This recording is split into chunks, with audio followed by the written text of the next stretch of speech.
Salut les athlètes de la gravité, c'est Amaury, bienvenue dans une nouvelle vidéo sur With the Gravity.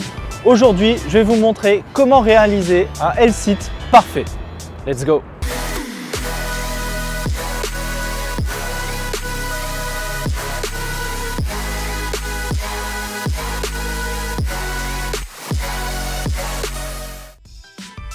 Dans cette vidéo, on va tout d'abord voir comment réaliser un L-sit parfait, voir chaque point technique qu'il faut bien valider pour être sûr de le maîtriser. Et ensuite, je vous fournirai une routine d'entraînement à appliquer afin de l'obtenir le plus rapidement possible. Le L-sit est une figure de base qui combine à la fois force et flexibilité, qui vous permet aussi bien de vous renforcer musculairement que de vous servir pour d'autres figures plus avancées, notamment le V-sit ou encore à faire des transitions comme avec le L-sit to handstand. Maîtriser le L-sit, c'est vraiment un très bon premier objectif lorsqu'on débute en street workout ou en musculation au poids du corps en général, parce que ça va vous apprendre à découvrir le processus de maîtrise d'une figure, quelle qu'elle soit, et en plus ça va vous demander d'apprendre à maîtriser l'ensemble de votre corps, à recruter l'ensemble de vos groupes musculaires, à les synchroniser afin de réaliser une figure statique de force. Pour vous expliquer cette figure, je vais la faire ici sur des barres parallèles. Ce que je vous conseille, c'est quand même de la faire sur un support surélevé, quel qu'il soit. Ça peut être des tabourets, des chaises, ce que vous avez chez vous, peu importe. Il faut savoir que son apprentissage de cette figure ne nécessite absolument aucun matériel. Vous pouvez aussi la prendre au sol, mais c'est plus dur et je reviendrai sur les différences entre le fer surélevé et le fer au sol un petit peu plus tard dans la vidéo. Tout d'abord, on va donc voir les 5 points techniques à maîtriser. Première chose, je vais vous montrer tout simplement un L-sit parfait. Donc, vous devez être bras tendus, le dos droit, le corps entièrement gainé, les jambes tendues et les pointes de pied tendues. Ça, c'est un L-sit parfait. Donc, on va décomposer un petit peu le mouvement pour que vous compreniez bien quels sont les points de vigilance. La première chose, c'est d'avoir toujours vos bras tendus. Comme quand vous êtes en support pour des dips, vos bras doivent jamais être un peu fléchis, ni avec les coudes vers l'extérieur, ni à l'intérieur. Jamais. Toujours parfaitement tendus. Ce sont vraiment les piliers qui vont vous soutenir durant tout le mouvement. La deuxième erreur qu'on voit assez souvent et à laquelle il faut faire très attention, c'est d'avoir le dos qui est complètement courbé. C'est-à-dire que vous ne devez pas, en même temps que vous levez vos jambes, vous affaisser. Il ne doit pas y avoir ce mouvement de bascule et des fesses en arrière. Votre dos il doit rester fixe, que vous soyez droit ou avec les jambes tendues. Votre dos ne bouge pas et reste dans l'alignement de vos bras. Ça, c'est le deuxième point, c'est une grosse erreur qu'on voit très souvent. Ça montre en général un petit peu un manque de force et donc ça, il ne faudra pas hésiter à vous renforcer si vous voyez que vous avez du mal avec ça. Troisième point très important, bien évidemment, avoir les jambes qui sont parfaitement tendues. C'est-à-dire, quand vous êtes là, vos jambes ne doivent pas se retrouver comme ça ou comme ça. Elles doivent être parfaitement gainées. Ça, c'est l'aspect flexibilité du L-sit qui va rentrer en jeu. C'est-à-dire que si vous manquez de souplesse, vous allez voir que vous n'arriverez jamais à tendre parfaitement vos jambes. D'où le fait que je disais en début de vidéo que cette figure combine à la fois force et flexibilité. Donc ça, je vous montrerai après comment travailler ça si vous avez des problèmes sur ce point. Ensuite, autre erreur assez commune, d'avoir les épaules qui sont complètement relevées. Je vous montre. Là, vous êtes en position statique de force. Et si vous relâchez, vous allez voir que votre tête, elle va s'affaisser dans vos épaules. Et souvent, on voit des L-sit qui sont réalisés comme ça. C'est-à-dire que là, vous devez le ressentir. De toute façon, en le faisant ainsi, vous n'êtes pas du tout confortable. Il faut que vos épaules soient le plus basses possible et entièrement ressorties. Comme quand vous faites des dips. Quand vous faites des dips, vous n'êtes pas comme ça. Vous avez les épaules ressorties. Et bien là, c'est exactement pareil. Quand vous montez, vous devez garder vos épaules bien basses et pas vous affaisser comme ceci. Ça, c'était le quatrième point. Pareil, je vais vous montrer comment corriger ça si vous avez ce problème. Et cinquième et dernier point, c'est pas le plus important, c'est plus esthétique qu'autre chose. C'est tout simplement d'avoir les pointes de pied qui sont parfaitement tendues, comme en gym. C'est plus esthétique quand on a les pointes de pied tendues que entièrement relâchées ou un peu négligées. Bien tendues. Ça ne change pas grand chose à la difficulté de la figure, c'est juste pour des raisons esthétiques. Ça permet d'avoir un L-sit qui est vraiment parfait, absolument irréprochable, sur tous les aspects techniques. Maintenant qu'on a vu ces 5 points, je vais vous donner une routine qui va vous permettre de les renforcer spécifiquement. Comme ça, soit vous débutez complètement sur le L-sit et vous faites la routine dans son entièreté, soit vous avez déjà un L-sit plus ou moins approximatif et vous avez détecté quels sont vos points faibles et vous allez pouvoir les travailler spécifiquement et ainsi avoir un L-sit beaucoup plus rapidement.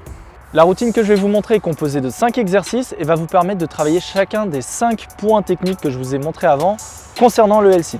C'est une routine que vous allez faire 5 fois avec 1 minute de récupération entre chaque tour. Entre chaque exercice, là par contre, vous allez aller entre guillemets le plus vite possible. Il n'y a pas de temps de récupération imposé.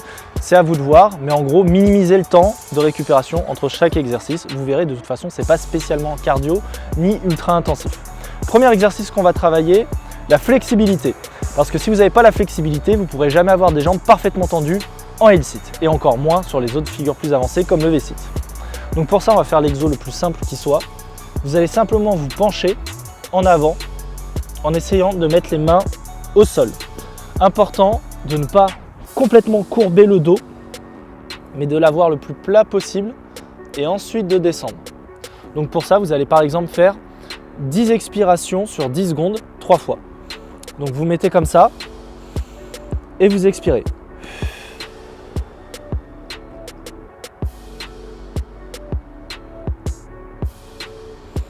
Vous reprenez une inspiration et vous expirez à nouveau en essayant de descendre le plus bas possible.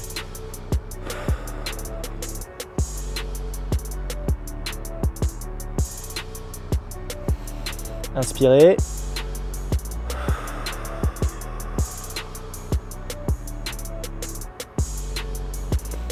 Et vous faites ça pendant environ 30 secondes. Donc 3-4 expirations, ça fera à peu près les 30 secondes de travail.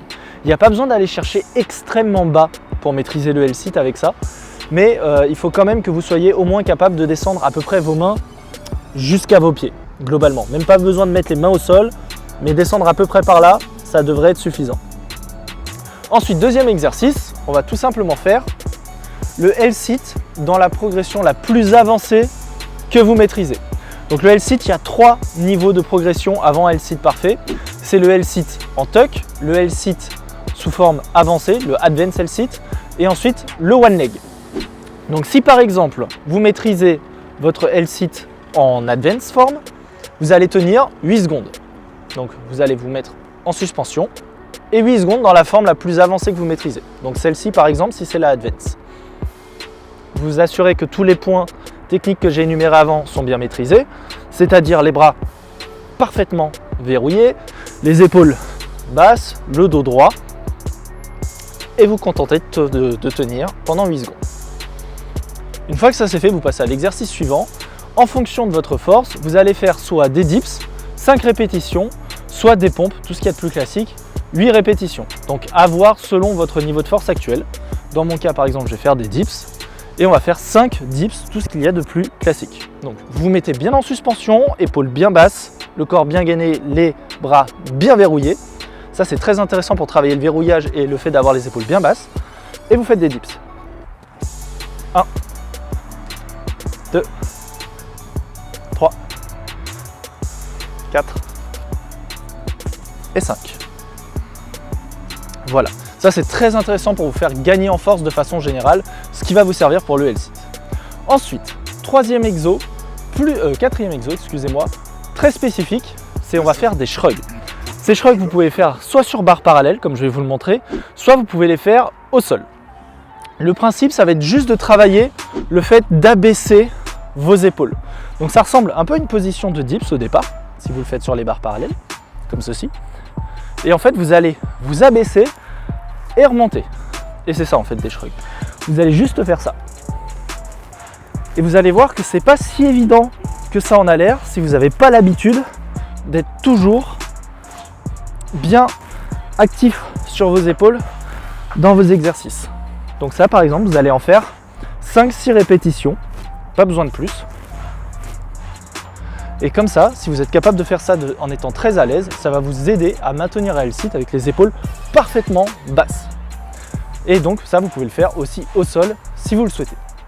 Cinquième et dernier exercice, notamment pour travailler les abdos, Parce qu'évidemment, si vous n'avez pas assez de force au niveau de vos abdos, vous ne pourrez jamais maintenir un L-sit. Le lever, oui, le maintenir, peu probable. Donc ça, on va faire ce qu'on appelle des pike compression. La seule différence, c'est qu'en temps normal, c'est un exercice qui se fait comme ceci, en s'inclinant un petit peu en avant, en prenant appui avec ses mains sur le sol, en tendant les jambes et en les relevant. Sauf que là, comme pour le L-sit, c'est important d'avoir le dos droit, je veux que vous les fassiez en gardant votre dos droit justement. Ça va vous entraîner à avoir la bonne posture tout en travaillant vos abdos. Donc là, vous allez prendre appui à peu près au niveau de vos cuisses avec vos mains, les doigts ou la main au sol comme vous le souhaitez. Le dos est parfaitement droit, les jambes sont le plus tendues possible. Si vous manquez de souplesse, c'est pas grave, vous le faites les jambes un peu pliées. Le but c'est pas de travailler avec c'est pas d'améliorer le fait de tendre vos jambes sur cet exercice, c'est vraiment de travailler votre posture. Donc par exemple ici, je vais le faire jambes fléchies.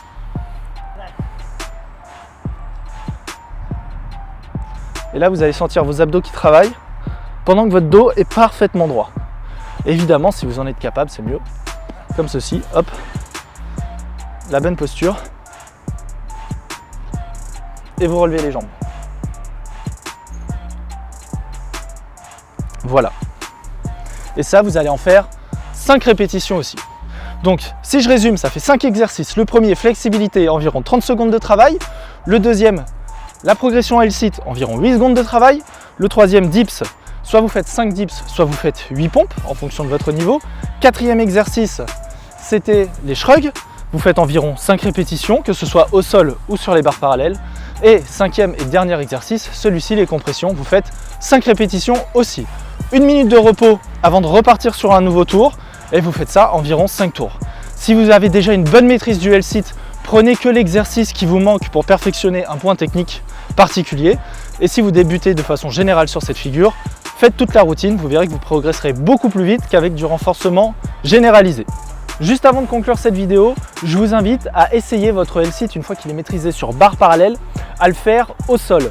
Pourquoi? Tout simplement parce que c'est plus dur. Mais c'est plus dur pas parce que ça demande plus de force dans l'absolu, mais parce que ça demande d'avoir les épaules qui sont parfaitement en position basse. Si vous négligez cet aspect-là, vous n'arriverez pas à décoller du sol. Alors que sur barre parallèle, comme vous êtes en hauteur, sans dire que vous avez les épaules complètement avachies, si elles ne sont pas parfaitement abaissées, ça passera quand même. Alors qu'au sol, vous serez sanctionné directement. Idem pour vos jambes, si elles ne sont pas parfaitement tendues, vos pieds vont toucher le sol. Donc c'est un excellent exercice pour valider la maîtrise de cette figure. Voilà, c'est tout pour ce guide aujourd'hui sur le L-sit. Si ça vous intéresse, on en a déjà d'autres sur la chaîne, notamment le handstand press. Donc un guide complet pour vous apprendre à faire la montée en force. Je vous invite à aller voir. Si vous voulez voir d'autres tutos ou guides d'entraînement comme ça, comme d'habitude, vous avez juste à vous abonner à la chaîne et activer les notifications pour nous suivre. Vous avez aussi notre compte Instagram With The Gravity sur lequel vous aurez toute l'actualité de la chaîne dans nos stories. Sur ce, c'est fini. J'espère que ça vous aura plu. Et surtout d'ici là, comme d'habitude, n'oubliez pas, continuez de défier la gravité.